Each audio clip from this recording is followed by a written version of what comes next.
नमस्कार दोस्तों, कहानियों की सीरीज़ में आपका स्वागत है। तो शुरू करते हैं आज की एक रोमांटिक स्टोरी। दिल्ली की हलचल भरी ज़िंदगी में भीड़ भाड़ के बीच भी कभी कभी दो दिल ऐसे टकरा जाते हैं जैसे किस्मत उन्हें मिलाने के लिए पहले कहानी लिख चुकी हो। यही कहानी है आरव और काव्या की। आरव एक सॉफ्टवेयर इंजीनियर था, शांत स्वभाव का, गहरी आंखों वाला और बेहद संजीदा इंसान था। दूसरी तरफ काव्या थी दिल्ली यूनिवर्सिटी के मास्टर ऑफ आर्ट्स की छात्रा, चंचल, खूबसूरत और जीवन से भरपूर थी। दोनों की मुलाकात एक बेहद अनोखे अंदाज में हुई। बात तब शुरू हुई जब मेट्रो ट्रेन की भीड़ में काव्या का बैग किसी से टकरा गया और उसके सारे कागज गिर पड़े। आरव सामने ही खड़ा था। उसने तुरंत झुककर अपने कागज उठाने शुरू कर दिए। उनकी आंखें पहली बार मिली, जैसे पल ठहर गया हो। काव्या ने मुस्कुराकर कहा, थैंक यू, और आरव के चेहरे पर हल्की सी मुस्कान थी। उस पल दोनों के दिलों में हलचल मचा दी, लेकिन फिर भी भीड़ के बीच दोनों अपने अपने रास्ते निकल गए। मगर किस्मत की डोर यहीं थमने वाली नहीं थी। कुछ दिनों बाद काव्या लाइब्रेरी में किताबें ढूंढ रही थी। वही किताब आर्नव ने भी उठाई थी। दोनों के हाथ साथ उस किताब पर पढ़े और अचानक दोनों हंस पड़े। यहीं से उनकी बातों की शुरुआत हुई। पहले किताबें और पढ़ाई के बहाने मुलाकातें बढ़ीं, फिर कॉफ़ी, थॉन्ग्स, शॉप्स, कॉलेज कैंपस और कनॉट पैलेस की गलियों में हंसी मजाक का सिलसिला शुरू हो गया। काव्या अपने सपनों से भरी बातें करती थी और आरव चुपचाप उसे सुनते हुए हर शब्द में खो जाता था। उसे काव्या की आंखों में एक मासूमियत दिखाई देती थी, जैसे उसकी आत्मा का आईना वहीं हो। धीरे धीरे दोनों का एहसास होने लगा कि यह दोस्ती अब सिर्फ दोस्ती नहीं रही। और वह हर दिन का इंतज़ार करता जब वो काव्या से मिल सके, जबकि काव्या अपने डायरी के पन्नों पर उसकी कविताएं लिखती थी। एक शाम इंडिया गेट की रोशनी के नीचे जब हवा ठंडी और माहौल में बेहद रोमांटिक था, आरव ने हिम्मत जुटाकर काव्या से कहा, काव्या, शायद मैं बातें सही तरह से कह ना पाऊँ, लेकिन तुम्हारे बिना मेरी ज़िंदगी अधूरी लगती है। मुझे लगता है कि मैं तुम्हें प्यार करने लगा हूँ। काव्या कुछ पल के लिए चुपचाप रही। उसकी आंखों से आंसू थे, लेकिन होठों पर मुस्कान थी। उसने कहा, आरव, मुझे भी लगता है जैसे मेरी हर खुशी तुम्हारे साथ जुड़ी है। इस पल दोनों एक दूसरे के हाथ थाम लिया और मानो सारी दुनिया की भीड़ के बीच वह अकेले रह गए। इसके बाद उनका रिश्ता और गहराता गया। सुबह की चाय को लेकर रात के ख्वाब तक दोनों एक दूसरे में समा गए। काव्या जब भी परेशान होती, आरव उसके बालों को सहलाकर उसे दिलासा देता। वहीं आरव जब काम के बोझ से थक जाता तो काव्या अपनी चंचल हंसी और प्यार भरे शब्दों से उसकी थकान मिटा देती। प्यार धीरे धीरे एक इबादत बन गया।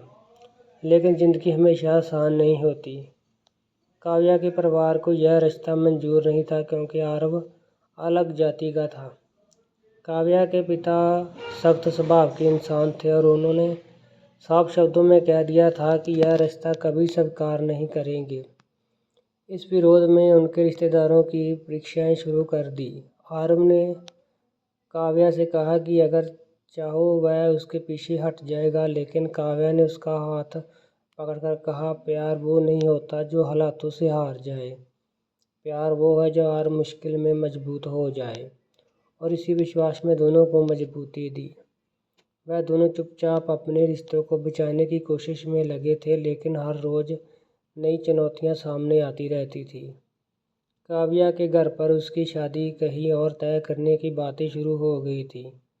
यही सुनकर उसके अंदर डर था, लेकिन उसका प्यार उससे भी ज़्यादा मजबूत था। उसने आरव को फ़ोन करके कहा कि अगर सचमुच अपना बनाना चाहता है तो हमें कोई कदम उठाना होगा। यहीं से कहानी का नया मोड़ शुरू होता है। काव्या और आरव का प्यार अब एक ऐसी राह पर आ गया था जहाँ पर हर कदम चुनौती से भरा था, लेकिन दोनों के दिलों की धड़कनें अब भी एक दूसरे के लिए धड़कती थी। घर वालों का विरोध दिन ब दिन बढ़ता जा रहा था। खासकर काव्या के पिता उसकी शादी उसकी पसंद के लड़के से कराना चाहते थे। एक बड़े बिजनेस का बेटा था वो। काव्या ने साफ शब्दों में मना कर दिया था, लेकिन उसके इनकार करने के बाद भी घर में तनाव और बढ़ गया। रातों को वह छत पर जाकर आसमान देखती और सोचती कि क्या उसके और आरव के लिए ऐसा आकाश होगा जहाँ वो सिर्फ प्यार की धूप फैली हो, कोई साया ना हो। आरव भी इस संघर्ष में टूट रहा था, लेकिन उसने तय कर लिया था कि वह हार नहीं मानेगा।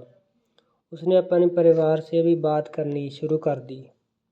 शुरुआत में उसने माता पिता भी डरे हुए थे कि समाज क्या कहेगा, रिश्तेदार कैसे ताने देंगे, लेकिन आरव ने समझाया कि ज़िंदगी समाज के डर से नहीं बल्कि दिल की सच्चाई से जी जाती है।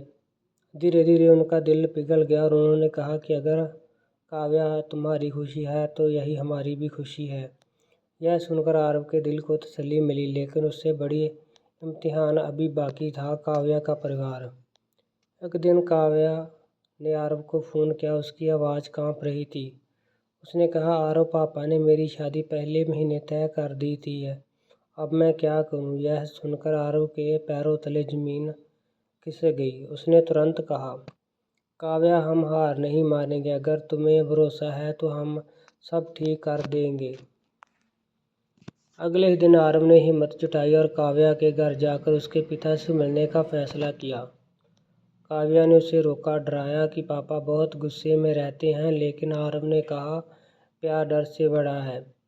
अब आरव ने दरवाज़ा खटखटाया और काव्या के पिता सामने खड़े हुए तो माहौल भारी हो गया। उसके पिता ने गुस्से में कहा, तुम्हारी हिम्मत कैसे हुई यहाँ आने की? लेकिन आरव ने शांत स्वर में कहा, मैं सिर्फ आपसे आपकी बेटी का हाथ मांगने आया हूँ, किसी जिद या जाल में नहीं, सच्चे प्यार से। काव्या भी रोती हुई सामने आ गई और बोली, पापा, अगर मेरी खुशी में आप प्यार करते हो तो मेरी खुशी आरव है। लेकिन पिता का दिल पत्थर बन गया था। उन्होंने साफ कह दिया था कि यह रिश्ता कभी नहीं होगा। उस दिन काव्या ने पहली बार घर छोड़ने का सोचा, लेकिन आरव ने उसे रोका। उसने कहा कि मैं नहीं चाहता कि तुम्हारे परिवार से तुम दूर रहो। मैं चाहता हूँ कि तुम्हारे पापा का आशीर्वाद हमें मिले। अगले कुछ हफ्तों तक दोनों में धैर्य रखा। आरव ने अपनी नौकरी और मेहनत से यह साबित कर दिया कि वह सिर्फ एक साधारण लड़का नहीं बल्कि जिम्मेदार और सच्चा इंसान है। उसने एक छोटी सी कंपनी में प्रोजेक्ट पूरा करके इतना नाम कमा लिया कि उसका इंटरव्यू अखबारों में भी छप गया। अब काव्या के पिता ने अखबार में उसका नाम और सफलता देखी तो उसका गुस्सा थोड़ा कम हुआ। वह सोचने लगे कि शायद यह लड़का उनकी लड़की को खुश रख सकता है, लेकिन अहंकार अभी बीच में था। उधर काव्या का मन हर रोज़ टूट रहा था। एक दिन वह बीमार पड़ गई, बुखार से तप रही थी। किसी को समझ में नहीं आ रहा था कि उसकी हालत क्यों बिगड़ रही है। डॉक्टर ने कहा कि ये शारीरिक बीमारी नहीं बल्कि मानसिक तनाव का असर है। उसके पिता का दिल उसके समय बार बार कांप रहा था। उन्होंने सोचा कि उनकी जिद कहीं उनकी बेटी की जान ना ले ले।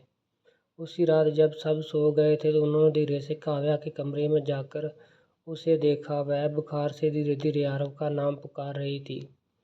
यह देखकर पिता की आंखों से आंसू निकल आए। अगली सुबह उन्होंने काव्या को बुलाकर कहा, अगर तुम्हें सच में यही लड़का चाहिए तो मैं मंजूर करता हूँ, लेकिन याद रखना तुम्हारी खुशी ही मेरे लिए सबसे बड़ी है। यह सुनते ही काव्या रोते हुए पापा के गले लग गई।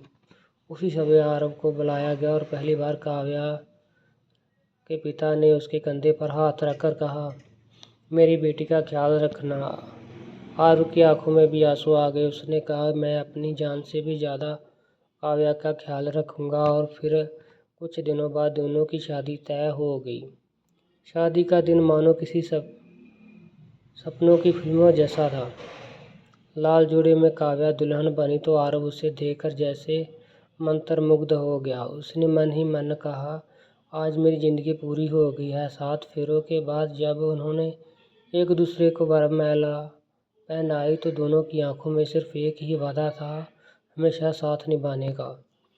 शादी के बाद भी उनका रिश्ता और गहरा होता गया। आरव अपने ऑफिस से काम में व्यस्त रहता तो काव्या उसकी देखभाल करती, उसके लिए नए नए पकवान बनाती। वही काव्या अपने लेखन में डूब जाती और आरव उनकी कविताएं पढ़कर उन्हें प्रोत्साहित करता। उनका प्यार अब किसी इम्तिहान का मोहताज नहीं था, बल्कि एक दूसरे की ताकत बन गया था। वह दोनों अक्सर इंडिया गेट जाते और वहीं बैठकर पुरानी यादें ताज़ा करते। आरव ने कहा कि याद है यहीं मैंने तुम्हारी पहली बार प्रपोज किया था, और काव्या हंस पड़ी। हाँ याद है, मैंने कितनी देर तक तुम्हें जवाब नहीं दिया था। दोनों की हंसी गूंज उठी और हवा में प्यार की खुशबू फैल गई। वक्त बीतता गया लेकिन उनका रिश्ता और भी गहराता गया। अब उनके जीवन में सिर्फ प्यार नहीं बल्कि दोस्ती, भरोसा और साथ का एहसास भी शामिल था, और यही एहसास उनकी कहानी को अधूरी नहीं बल्कि अमर बना दिया। Thanks for watching. प्लीज़ दोस्तों चैनल को सब्सक्राइब, लाइक, शेयर और कमेंट करना मत भूलिएगा।